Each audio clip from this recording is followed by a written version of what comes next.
एक सवाल आपके समर्थकों ने हमसे पूछा, और यह सवाल अगेन बहुत इंपॉर्टेंट मुझे लगता है। सपा, बसपा या आरजेडी जैसी पॉलिटिकल पार्टी पर परिवारवाद के आरोप लगते आए हैं कि वो फैमिली की पार्टी है, कि आज फलाना आदमी हेड है, कल धमाका होगा, उसके नीचे ऐसे ऐसे वही रहेंगे। और प्रशांत किशोर जी बिहार में कहते हैं कि ये पिछड़ों की लड़ाई नहीं, ये परिवार की लड़ाई है। आम आदमी पार्टी एक थॉट प्रोसेस से निकली थी, अच्छा चल रहा था। संजय सिंह ने कहा कि बीजेपी मुझे स्वीकार नहीं करेगी। कई लोगों के मन में सवाल आया कि जब स्वीकार भी नहीं करेगी और मैं जाऊंगा भी नहीं कभी भी, ये दोनों दोनों गलत हो जाएगी बात। ठीक है। वो ये जानते हैं कि इस आदमी से कोई प्रयास करने का फायदा नहीं। ठीक है, आप नहीं जाएंगे, आप बीजेपी विरोधी आदमी। अब सवाल मेरा ये है कि मनीष सिसोदिया जेल जाते हैं तो उनका रिप्लेसमेंट हो जाता है, सत्येंद्र जैन जेल जाते हैं उनका रिप्लेसमेंट हो जाता है, जबकि मनीष सिसोदिया भी एक तरीके से इररिप्लेसेबल थे। अरविंद केजरीवाल जेल जाते हैं, उनका रिप्लेसमेंट नहीं होता है। और लोगों के मन में सवाल आता है कि जब उनकी वाइफ बैठ के प्रेस कॉन्फ्रेंस करती पीछे वो झंडे वाले उसमें, कि यार अब ये भी वही बन गए हैं जिन पर ये आरोप लगा रहे थे, क्योंकि संजय सिंह जैसे लोग जो पार्टी की डेडिकेटेड कार्य करता है, ये क्यों नहीं मुख्यमंत्री बन सकते?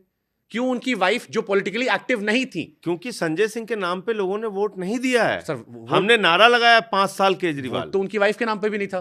तो आप बताइए ना, कहां वो मुख्यमंत्री है? मुख्यमंत्री नहीं है, बट जिस तरह से आज अगर वो मुख्यमंत्री की पत्नी के तौर पे कोई संदेश उनको मिल रहा है और वो पहुंचा रही हैं और मैदान में सामना कर रही हैं, लड़ रही हैं, तो ये तो इसकी तो सराहना होनी चाहिए। जिम्मेदारी सुनीता केजरीवाल क्यों, संजय सिंह को क्यों नहीं? अरे भाई, वो उनकी पत्नी है, उनकी अर्धांगिनी है। पर्सनल लाइफ है सर। सुन तो लीजिए।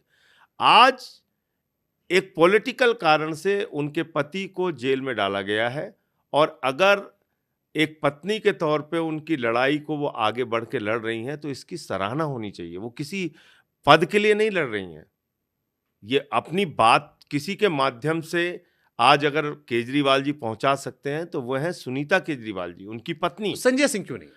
नहीं, संजय सिंह क्यों भाई? संजय सिंह के नाम पे वोट मिला है क्या? आम आदमी पार्टी तो संजय नहीं, विचारधारा के नाम पे वोट था। अगर आज भी केजरीवाल जी मुख्यमंत्री हैं, इसमें क्या आपत्ति है? कोई ये पहला, ये नहीं आपत्ति नहीं सर। आपत्ति ये है, मतलब क्या आपत्ति है?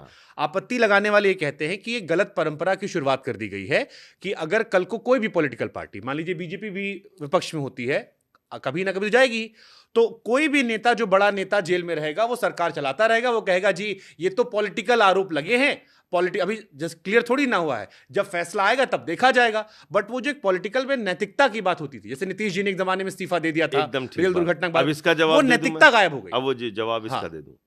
देखिए, अगर आप पॉलिटिकल कारणों से कोई मुकदमा बना रहे हैं, आपने हेमंत सोरेन को पकड़ के जेल में डाल दिया, उनका इस्तीफा हो गया।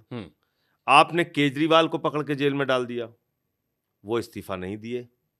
कल को आप स्टालिन को, भाई 4 मुकदमे ही तो लगाने हैं, मुकदमे आपने लगाए, उठा के जेल में डाल दिया, इस्तीफा दो।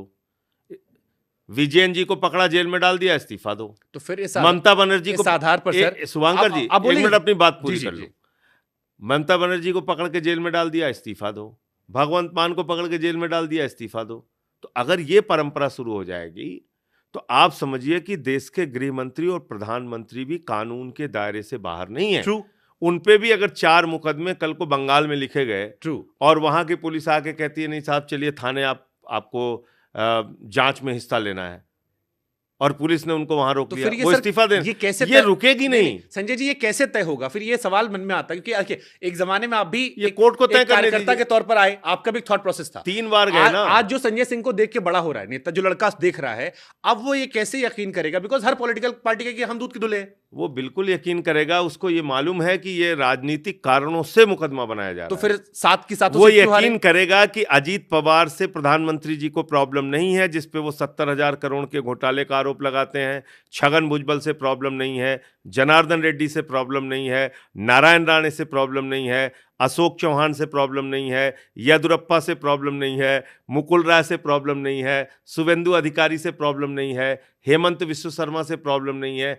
कितने सारे नाम गिनाऊं आपको? ये सारी बातें आप जो कह रहे हैं, ये हम बीजेपी से तो पूछते हैं। लोगों को ये पता है कि हमारे ऊपर जो वॉशिंग मशीन वाला सवाल है, जिसको हम हर बार उनसे पूछते हैं, लेकिन जो आपके साथ चला गया वो राजा हरिश्चंद्र है। फिर मेरा मूल सवाल वो रह गया, क्या जेल से सरकार चलाना की एक परंपरा शुरू करना सही है? क्योंकि ये लॉन्ग टर्म में हर पॉलिटिकल पार्टी को एक फायदा देगी और नैतिकता सियासत से खत्म हो जाएगी। अगर नहीं, ये नैतिकता बिल्कुल नहीं है कि आप एक सिटिंग चीफ मिनिस्टर को जो अच्छे तो फिर स्कूल अस्पताल मनीष बना सिसोदिया को रहा चलाने है, देते, जो अच्छे और तो मनीष सिसोदिया को भी चलाने देते। आ जा रहा हूँ उस पे भी, उसका भी जवाब दे रहा हूँ। अच्छे स्कूल और अस्पताल बना रहा है, जो अच्छे ढंग से दिल्ली के लोगों की सेवा कर रहा है, जिससे दिल्ली की जनता खुश है, उसको पकड़ के आप जेल में डाल दें, ये भी कहीं से मनीष जी भी तो नैतिकता बराबर नहीं सर थे है। ना। अब मनीष जी का सवाल आपने कहा, मनीष जी को अगर इस्तीफा देना पड़ा, उनके पास कई मंत्रालय थे। आज दिल्ली के सारे मंत्रालय सारे मंत्रियों के पास हैं। उस सरकार की मॉनिटरिंग की जिम्मेदारी मुख्यमंत्री के तौर पे अरविंद केजरीवाल करते हैं। दूसरा, हमारे अवध में कहावत कहते हैं, सुन मीठा तो मीठा लीजिए, गप गप तीखा तीखा सुन तो लीजिए, नहीं सुन लीजिए। तो अगर अरविंद केजरीवाल इस्तीफा दे देंगे जिस दिन, इस पार्टी को तोड़ने की प्रक्रिया और तेजी से जुट जाएगी बीजेपी। ये भी एक खतरा है हमारे साथ। ये एक लॉजिकल पॉइंट आपका है कि पार्टी ना टूटे, इसलिए केजरीवाल मुख्यमंत्री है। फिर दूसरा क्वेश्चन इस पे, तो फिर क्या सुनीता केजरीवाल जी को हम राबड़ी देवी कह सकते हैं? क्योंकि सेम पैमाना बिहार में उस टाइम जो हुआ था, एग्जैक्टली यही पैरामीटर्स से लालू जी के साथ हुआ। उस टाइम राबड़ी देवी जी सामने आई, जो उनकी वाइफ थी, फ्रंट पे आई। तो भैया उन्होंने इस्तीफा दिया था ना। केजरीवाल ने कहां इस्तीफा दिया? और हमारा स्टैंड क्या है? अरविंद केजरीवाल इस्तीफा नहीं देंगे। ये पार्टी का ऑफिशियल स्टेटमेंट है, ऑफिशियल स्टैंड है, जो मैं आपके साथ आपके सामने बोल रहा हूं। ठीक है, ये आपने क्लियर कर दिया, वो इस्तीफा नहीं देंगे।